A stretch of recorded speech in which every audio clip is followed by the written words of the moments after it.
आत्मा के कारक ग्रह सूर्य 15 मई 2023 को दिन में 11:32 पर अपनी उच्च राशि मेष राशि से निकलकर शुक्र की स्वामित्व वाली वृषभ राशि में गोचर करने वाले। सूर्य का वृषभ राशि में गोचर हमारी 12 राशियों पर किस प्रकार के प्रभाव डालने वाला है, तो इन 12 राशियों को हम 2 भागों में बांटते हुए आज की वीडियो में हम चर्चा करने वाले हैं। प्रथम की 6 राशियों के बारे में, जिसमें मेष, वृष, मिथुन, कर्क, सिंह, कन्या, इन 6 राशियों के बारे में हम आज की वीडियो में चर्चा करेंगे। बाकी बची हुई 6 राशियों के बारे में हम कल की वीडियो में चर्चा करेंगे। तो आप वीडियो के अंत तक मेरे साथ बने रहें और जो नए व्यूअर्स चैनल पे, चैनल को आप जरूर सब्सक्राइब कीजिए, साथ ही साथ बेल नोटिफिकेशन भी ऑन कर लीजिए, जिससे चैनल पर अपलोड होने वाली हर एक वीडियो का नोटिफिकेशन आपके पास सबसे पहले पहुंचे। और आप वीडियो को लाइक और शेयर भी जरूर करें। तो चलिए शुरुआत करते हैं और जानते हैं मेष राशि के बारे में। मेष राशि के लिए सूर्य पंचम भाव के स्वामी होते हैं। इस गोचर काल की अवधि में वाणी, कुटुंब और संचित धन के द्वितीय भाव पर सूर्य गोचर करने वाले हैं। सूर्य के इस गोचर की अवधि में आपकी वाणी की क्षमता बढ़ने वाली है। हालांकि आप इस समय अवधि में अधिक मुखर हो सकते हैं, इसलिए आपको शब्दों का चयन जरूर सोच समझ कर करना चाहिए, क्योंकि सामने वाला व्यक्ति आपके शब्दों से आहत हो सकता है। आपके परिवारजन आपसे दूर हो सकते हैं। हालांकि सूर्य का यह गोचर आपके संचित धन में जरूर वृद्धि लेकर आएगा। वहीं विद्यार्थियों के लिए भी यह समय अवधि उत्तम साबित होगी। आपको अपने मेहनत से अधिक बेहतर परिणाम प्राप्त होंगे। प्रेमी जातकों को जीवन में सफलता के योग बन रहे हैं। वहीं दंपति जातक अपने संतान की अच्छी सफलता और प्रगति इस समय अवधि में देख पाएगी। आपके संतान लक्ष्यों को प्राप्त करने के लिए ज्यादा मेहनत करेंगे और सफलता प्राप्त कर पाएंगे। हालांकि आपको कार्य क्षेत्र पर विनम्रता बनाकर रखनी है, क्योंकि वरिष्ठ अधिकारियों के साथ आपकी कहासुनी हो सकती है। यह गोचर अवधि आपका झुकाव आध्यात्म और गूढ़ विषयों की ओर रखेगा।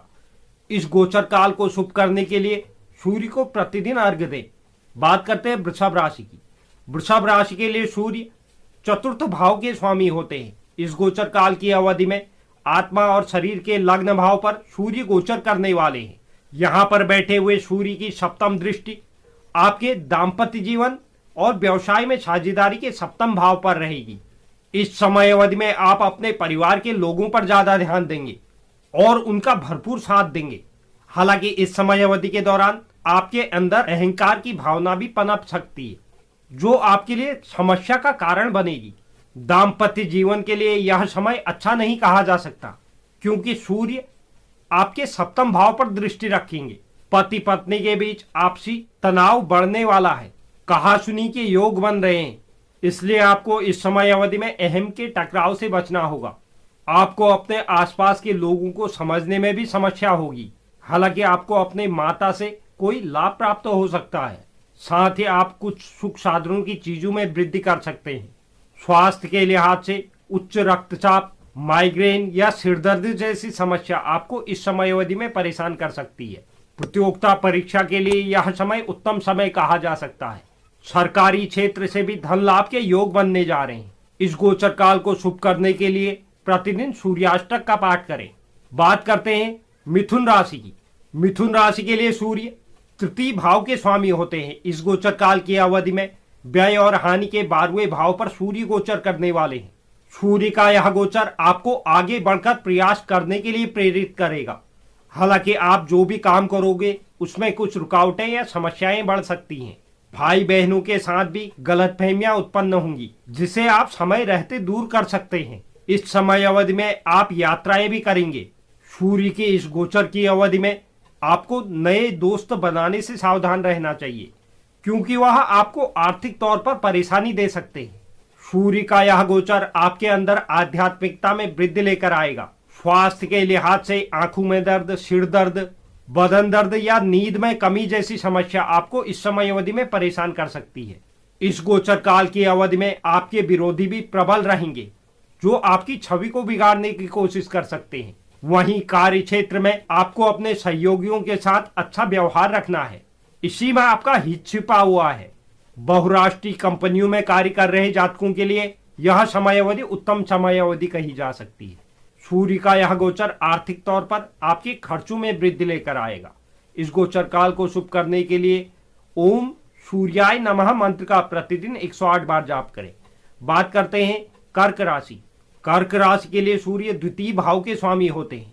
इस गोचर काल की अवधि में आय, लाभ और इच्छा के एकादश भाव पर सूर्य गोचर करेंगे। सूर्य का यह गोचर आपकी हर एक इच्छा को पूरा करने वाला होगा। आप जो भी सोचेंगे अल्प प्रयास पर भी उसे हासिल कर लेंगे। समाज के बड़े रसूखदारों या किसी बड़े अधिकारियों के साथ आपके संपर्क बढ़ेंगे। विवाहित जातकों के लिए सूर्य का यह गोचर उत्तम समय रहेगा। वहीं जो जातक संतान प्राप्ति की आस लगाए बैठे थे उन्हें भी यह खुशखबरी इस समय अवधि में प्राप्त हो सकती है। सूर्य का यह गोचर आपको हर एक क्षेत्र में कामयाबी दिलाने वाला है। बहुत समय से अटका हुआ धन भी इस समय अवधि में आपको मिलने के योग बन रहे हैं। सूर्य की इस गोचर की अवधि में आपको कोई वाहन सुख भी प्राप्त हो सकता है। हालांकि प्रेम जीवन में कुछ समस्याएं इस समय अवधि में देखने को मिल सकती है और आपके अहम के टकराव भी इस समय अवधि में हो सकते हैं। हालांकि कार्य क्षेत्र में आपको वरिष्ठों का सहयोग प्राप्त होगा।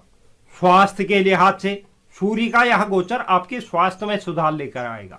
इस गोचर काल को शुभ करने के लिए ओम घृणी सूर्याय नमः मंत्र का प्रतिदिन 108 बार जाप करें। बात करते हैं सिंह राशि की। सिंह राशि के लिए सूर्य लग्न भाव के स्वामी होते हैं।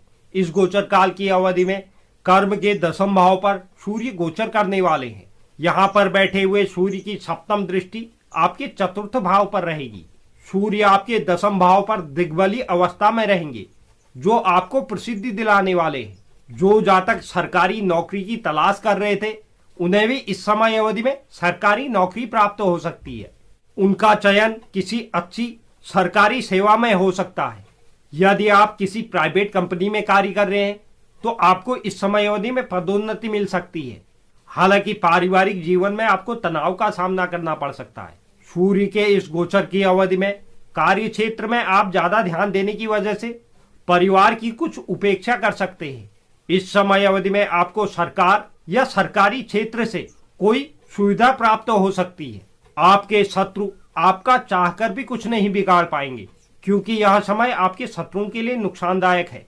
आपके यश और प्रसिद्धि में वृद्धि देखने को मिलेगी। समाज में आपका अच्छा स्थान बनने वाला है। वहीं स्वास्थ्य में भी रोग प्रतिरोधक क्षमता में वृद्धि के कारण आपका स्वास्थ्य उत्तम बना रहेगा। इस गोचर काल को शुभ करने के लिए सूर्य को नित्य अर्घ्य जरूर दें। बात करते हैं कन्या राशि की। कन्या राशि के लिए सूर्य द्वादश भाव के स्वामी होते हैं। इस गोचर काल की अवधि में भाग्य और पिता के नवम भाव पर सूर्य गोचर करने वाले हैं। यहाँ पर बैठे हुए सूर्य की सप्तम दृष्टि आपके पराक्रम भाव पर रहेगी।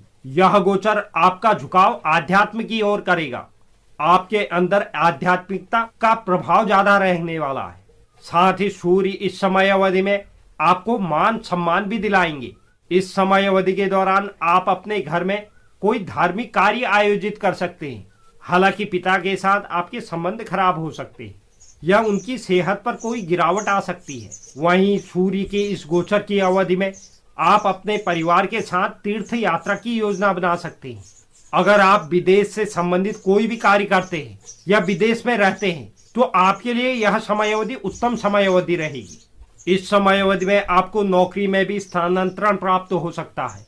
उच्च शिक्षा के लिए यह समय सबसे उत्तम समय कहा जा सकता है। कुल मिलाकर यह गोचर आपके लिए भी उत्तम साबित होगा। इस गोचर काल को शुभ करने के लिए प्रतिदिन 108 बार गायत्री मंत्र का जाप करें। तो यह था सूर्य का वृषभ राशि में होने वाला गोचर, जिससे हमारी प्रथम की 6 राशियां इस प्रकार प्रभावित होने वाली हैं। उम्मीद करता हूं यह जानकारी आपको पसंद आई होगी। जो भी दर्शक चैनल पर नए हैं, चैनल को आप जरूर सब्सक्राइब कीजिए। साथ ही साथ बेल नोटिफिकेशन भी ऑन कर लीजिए, जिससे चैनल पर अपलोड होने वाली हर एक वीडियो का नोटिफिकेशन आपके पास सबसे पहले पहुंचे। और आप वीडियो को लाइक और शेयर भी जरूर करें। धन्यवाद।